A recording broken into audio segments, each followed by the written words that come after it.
Morning. তোমরা সবাই কেমন আছো? আসলে তোমরা সব ভালোই আছো, আমিও ভালো আছি। দেখো ঘুম থেকে উঠে কিন্তু আমি বিছানায় প্রথম ঝেড়ে নিচ্ছিলাম। কালকে তোমার সাথে ব্লগ শেয়ার করতে পারিনি, কালকে শরীরটা ভালো ছিল না, ভিডিও করা হয়নি সেরকম। তার জন্য ভাবলাম আজকে তোমার সাথে নতুন ব্লগ নিয়ে চলে আসি। দেখো আজকে তো রথ, তোমরা কে কে রথ টেনেছো অবশ্যই কিন্তু কমেন্ট করে জানবে। আমি কিন্তু আজকে রথ টানিনি আর রথ দেখতে যাইও নি সত্যি বলতে। দেখো বিছনা ঝাড়া হয়েছে, তারপর স্নান করে নিয়েছি, কারণ প্রচুর পরিমাণে বৃষ্টি হচ্ছিল।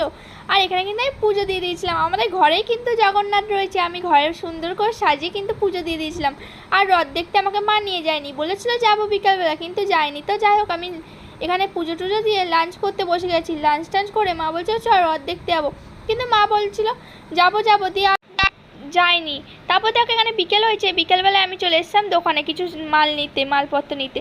তারপর দেখো এখানে কত হাঁস, এত হাঁস কিন্তু আমি প্রথমবার দেখলাম সত্যি বলছি। আগেও কিন্তু কোনো জায়গায় দেখিনি, কোথাও চিড়িয়াখানাতেও দেখিনি এত হাঁস।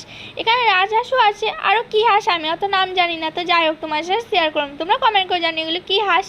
এত হাঁস কি বলবো, গিজ গিজ করছে হাঁসে। তারপর কিন্তু আমি ঘরে নাস্তা নিয়ে চলে আসলাম। এখানে নাস্তা করছিলাম সিঙ্গারা। আর তোমাদের শুভ রথযাত্রা জানাই সবাইকে। তোমাদের কেমন গেল রথযাত্রাতে অবশ্যই কমেন্ট করে জানিও। আমি তো এবছর টানতেও পারলাম না রথ, আর সামনে থেকে দেখতেও পারলাম না। আর এখানে সত্যি বলতে এখানে পাড়ায় বেরোয়নি কোনো রথ, একটাও রথ বেরোয়নি। চলো ভিডিওটা তাহলে আমি এখানেই শেষ করছি, পরে ব্লগে আবার আসছি নতুন ভিডিও নিয়ে। বাই বাই ফ্রেন্ড, তুমি ভালো থেকো, সুস্থ থেকো, আমার চ্যানেলে চোখ রেখো নতুন ভিডিও পাওয়ার জন্য। Bye bye, love you.